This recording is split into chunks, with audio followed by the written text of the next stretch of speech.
Chito, Okay, welcome to Miami. How are you? good man. How are you?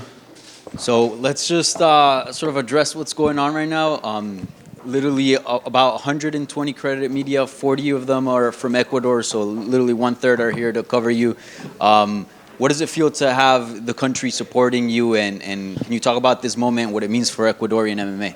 I mean, this is a huge moment for my career, and I know people in Ecuador realize how big this can be for history, for my career, and even for all the Ecuadorians to like celebrate something like could happen on Saturday night. So I prepare very well, and I'm excited about the support and the love I'm getting for the people. Yeah. Certainly, Sean and yourself, you both are fighting for the belt this Saturday, but you do have a whole country behind you. And, you've mentioned before how you would like to sort of relieve the country due to some of the difficult circumstances that they've been going through. Do you feel like you enter almost the UFC 299 with a bigger purpose? I believe I try to find bigger purposes than just the hype and fame or money, but for me, it's just by leading by example and showing the people that with hard work and dedication, you can really achieve your dreams and you can get it done. And a win on Saturday night will definitely give my country something to hope, something to be happy for, and something that hopefully can change things. Yeah.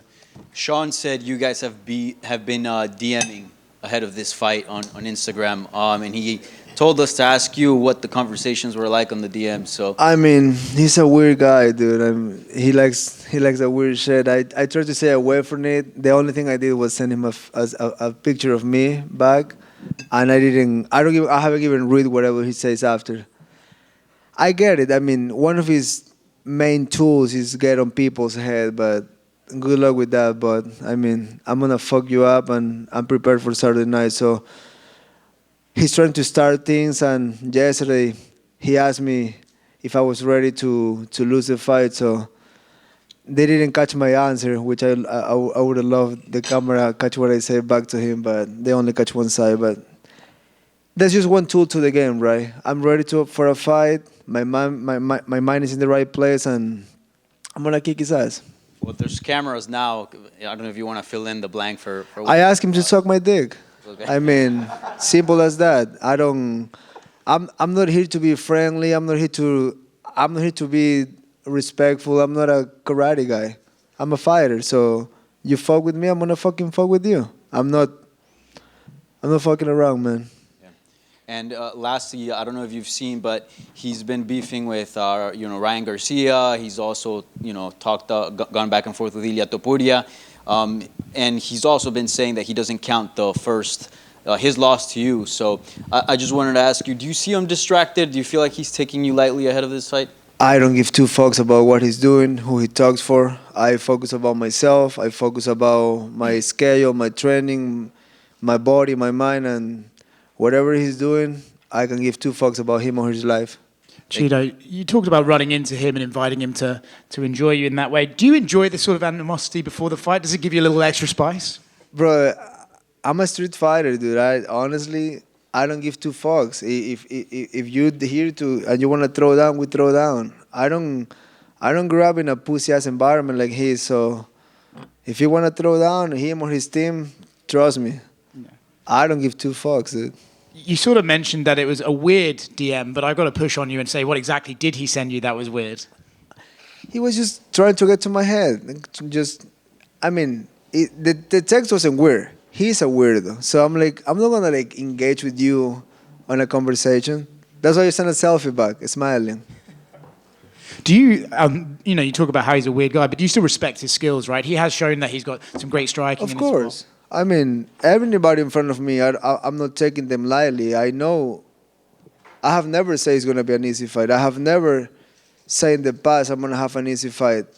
I'm always there for a hard fight. I'm always expecting the worst, and because the worst can happen very easily in the cage. So with me, it's not like I don't take no one lightly, but I'm not going to fucking be under you and kind of like be afraid of you. I'm gonna go as far as I can to get it done. So, and I've been doing it my whole career in the UFC. I got 10 years fighting for the UFC. I have never been on a fight that I disappoint people. You mentioned about his mind games. I'm curious for you. You could play a mind game if you just walk out there and kick him in the calf right away as hard as you can. Do you think that could get into his head? That's exactly what I'm planning to do. I'm gonna get in there, and I'm gonna drill a hole to his face, and then what? There's no talking in there. I know his corner likes to do the talking when we're in there, but I'm like, what are you gonna? I mean, I would love my corner to give me advice to win the fight. If my corner is more concerned about talking shit about my opponent and don't tell me what to do, I wouldn't be with the people. But I mean, the whole circle is just like, it's all a full rainbow in there, right? And we know what it stands for that these days. Chito, right here. Michael Bisping on his podcast said he had heard that you had a bad camp, in his words, and your coach kind of like, or Aljo said it or so whatever, and then. Oh, you dude. Oh, you. He's so fucking hungry for attention. He never got attention in the UFC. He became a world champion. He defended. He got booed in fucking Jersey against fucking Cejudo. Who gets booed against Cejudo? Holy shit, people fucking hate you. Now you're becoming a YouTuber because fighting career probably is not going well. I don't want to knock down on anybody because I want to focus on my fight and keep my karma in the right direction. But, I mean, he hurt. We have a private gym. There's no janitor in our gym. You know what I'm saying? Like, we don't have people. It's the same 3 people year round. But Saturday night, you guys will see how bad my camp was. And I'm a guy that in 3 fights in the UFC, 22 fights in the UFC, has never come with an excuse. Like most of these fighters, they always have something to complain. Oh, this and that happened. Oh, I'm going through this. Oh, I didn't have this. I have never said anything.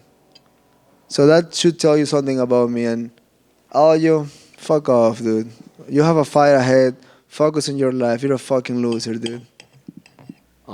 And Sean was in here earlier, and he said, because Merab is weighing in as the backup in case one of you don't make it, and he said that if for some reason you didn't make it to the octagon, he would 100% fight Merab.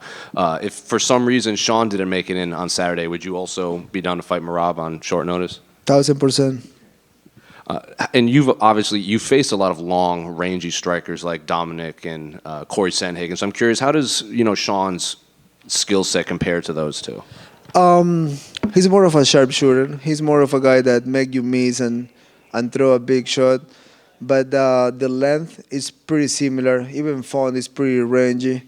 But I feel probably my biggest threat to him is like I can match his range. We have the same legs. We have same arms. So we pretty much are the same size. Like I've been in front of him. I fought like guys like Corey. And if I can get to their faces, I can get to anyone's face. So I'm very confident for this Saturday. Chito over here. How has your approach changed towards Sean since the first time you guys originally fought till now that you're going to fight for Undisputed Gold? I see like this will be a way harder fight. He definitely got better. He definitely matured more. And I mean, 2 different fighters. It's been almost 4 years, and I'm not thinking because I beat him in the first round, last fight, it's gonna happen like that. To me, the first fight, it's over. I'm thinking about the second fight, and in my opinion, will be a brand new fight, brand new opponent. I know we fought, but it's just I don't like to think about the past. I like to see what's in front of me. And we saw Ilia Topuria make history in Anaheim when he beat Volkanovski, becoming the first champion to represent Georgia and Spain. And he exploded after that. So do you see this as something that could happen to you? I know you're already a huge star, but maybe to potentially explode even more after this? That's what the winners get. I feel with a win on Saturday night, my name will keep growing, my brand will keep growing, but gotta win first. I feel like that's the most important thing, and I'm focused and I'm ready for Saturday night. And the focus is on Sean, but if you become champion, how do you envision your title reign as a UFC champion? I will keep it real. I will do the same thing I've been doing through the years. I will defend the belt against whoever is number one. I'm not gonna start getting picky or try to go to a different weight class. Whoever is next in line, send it to me and just do it like that, like a real champion. Chito, right back here.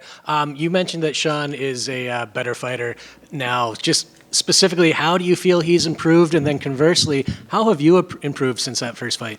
I would say on my side, I fought all the experienced guys. I fought all the former champions. I fought the long run. I had the hardest fight to get to this point in my career, and for a guy like him, he's very talented. I'm sure he keeps evolving and everywhere. You know, grappling, punching, kicking. Like, there's just, if you don't evolve in this game, you're gonna stay behind. So I'm taking this as a big risk, but will bring a big reward.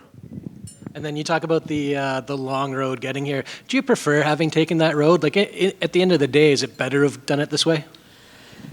I don't know other way. I've been in this spot for my whole life. When I used to fight in South America, when I used to go to Peru, to Mexico, I never got like an easy fight. It was never like, okay, we're gonna build your record a little bit.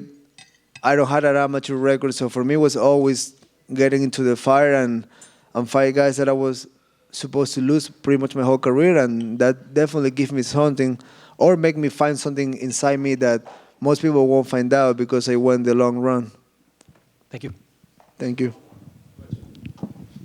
Chito, over here. When Sean was asked earlier about his prediction on the fight, he said he was putting you to sleep. What are your predictions for the fight on Saturday? Winning. Kicking his ass. Thank you, Chito. Thank Arrecho, you. Ecuador. Arrecho. Over here, please. Over here. Over here. Hello, Chiro. I knew for a good source that the president of Ecuador, Daniel Noboa, is following your fight against Sean O'Malley. Is it possible that he will go to the Garcia Center and sit next to the Dana White? It's very possible. It's a president of a country, so it will be easier to get him that type of seats. But I haven't talked to Daniel. Two, I gotta see if he's here first. Thank you, Chito. Thank you, guys.